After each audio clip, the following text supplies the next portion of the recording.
जय हिंद दोस्तों।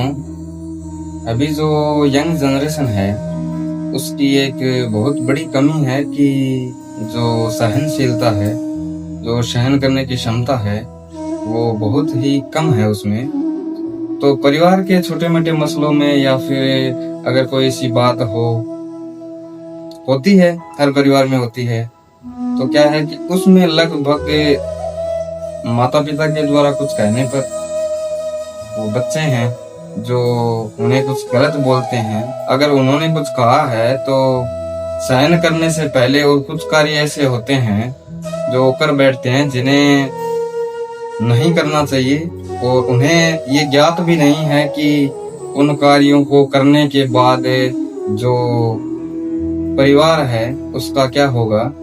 तो उस पर मेरी कुछ लाइन लिखी है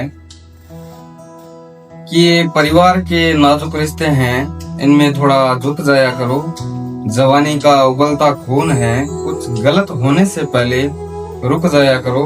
और थोड़ी उम्र बची है उनकी, बहुत सहन किया है उन्होंने, थोड़ा तुम भी सहन करो।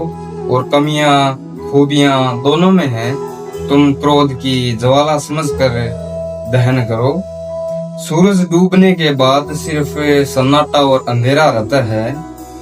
अंधेरा कुछ नहीं देता, ये मैं नहीं जमाना कहता है। पिता और सूर्य का ताप तुम सहना सीखो, इनकी ज्वाला में तुम तप कर सोना बनोगे, तो इनकी ज्वाला में तुम रहना सीखो। 9 माह के गर्भगृह का तुम कर्ज नहीं उतारोगे। ये माँ के लिए लिखा है कि 9 माह के गर्भगृह का तुम कर्ज नहीं उतारोगे। आज कदर नहीं है इनकी, पर एक दिन ऐसा आएगा जब घर के हर कोने में तुम इन्हें पुकारोगे। और बिना दीपक बाती का मोल नहीं रहता, बिन व्याकरण शब्दों का बोल नहीं रहता। और तुम उस किताब की कोई एक छोटी सी कहानी हो। माँ बाप हमारी किताब है और हम उस किताब की एक छोटी सी कहानी, ये मानो कि इस कहानी की एक सिर्फ लाइन है कि तुम इस किताब की एक छोटी सी कहानी हो।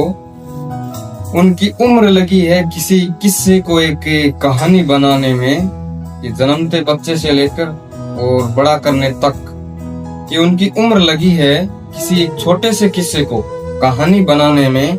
वो तुम्हारे नाम से नहीं, तुम उनके नाम से जाने जाओगे इस जमाने में।